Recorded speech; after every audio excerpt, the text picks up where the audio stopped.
హైదరాబాద్ అంతా నువ్వే కట్టినానంటాను. 20 సంవత్సరాలు అయింది నువ్వు హైదరాబాద్లో పోటీ చేయక, ఓడిపోయి.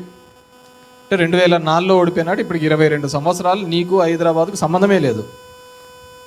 ఇప్పటికీ చెప్తా అంటాడు, నేనే హైదరాబాద్ కట్టించినాను, నేనే ఇది చేసినాను, నా వల్లే మీరు బతుకుతున్నారు. ఉమ్మడి ఆంధ్రప్రదేశ్లో నువ్వు ముఖ్యమంత్రిగా ఉన్నప్పుడు అదే హైదరాబాద్తో పాటు మేమంతా ఉండేవి. రాయలసీమ ఉండే, గోదావరి జిల్లాలో ఉన్నారు, విశాఖపట్నం ఉండే. ఇదంతా ఎందుకు చేయలేకపోయినావు? ఇదంతా ఎందుకు అభివృద్ధిని చేసాను నేను ఆ కాలంలో అని చెప్పి చెప్పలేకపోయినావు?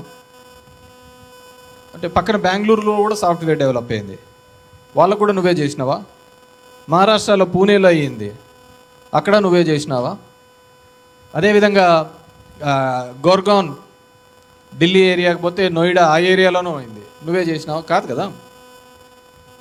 సో మనకు ఎవరైతే మనకి ఇంట్లో కష్టం లేకుండా, ఇబ్బంది లేకుండా, మన చదువులకు అన్నిటికీ కూడా పూర్తి సహాయ సహకారాలు ఎవరు అందించినారు అంటే అది ఆ రోజుల్లో ఉన్నది రాజశేఖర్ రెడ్డి.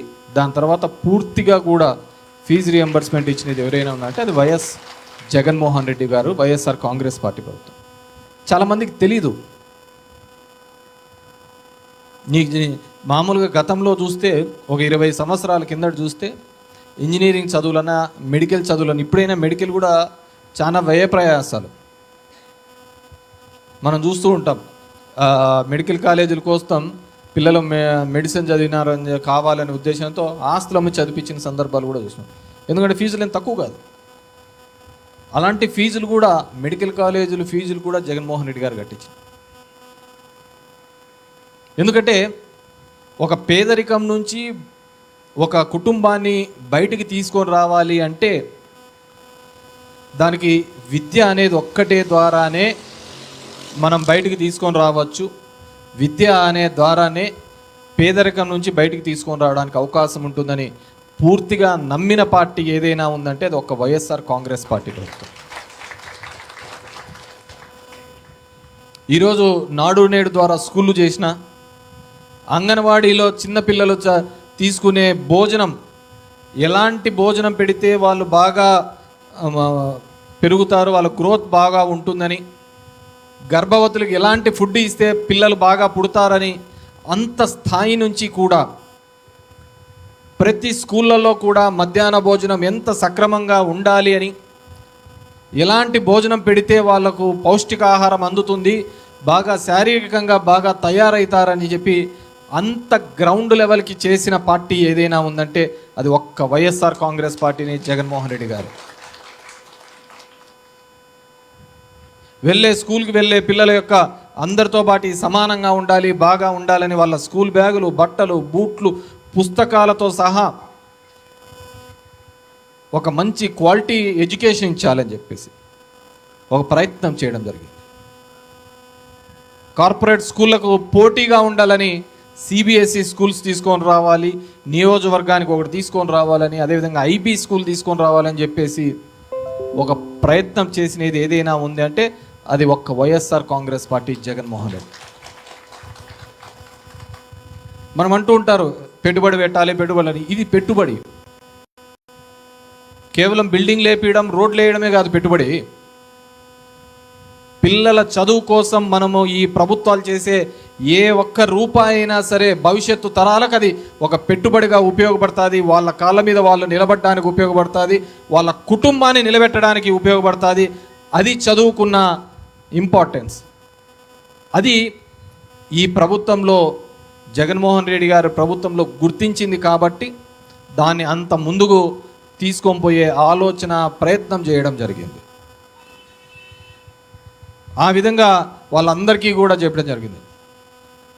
మేము ఫీజులన్నీ కూడా తల్లిదండ్రుల అకౌంట్లో వేసేవాళ్ళం, కాలేజీల అకౌంట్లో కాకుండా తల్లిదండ్రుల అకౌంట్లోకి. ఎందుకంటే ఆ తల్లిదండ్రులు ఆ ఫీజు కట్టేటప్పుడు కాలేజీకి పోతే ఒక బాధ్యతతో పోయి కాలేజీ వాళ్ళని అడుగుతారు, ఏం సార్ ఇంకా నీళ్లు రావటంలే, ఏం సార్ బెంచులు సరిగ్గా లేవు, ఏం ఫీజులు కడతానం కదా అని చెప్పి. అదే డైరెక్ట్ కాలేజీలో లేకేస్తాం అనుకో, అది వచ్చాందో పోతాందో, ఎవడికి వచ్చాందో తెలియదు, ఎవడికి పోతాందో తెలియదు, ఊరికే పోతా అంటారు.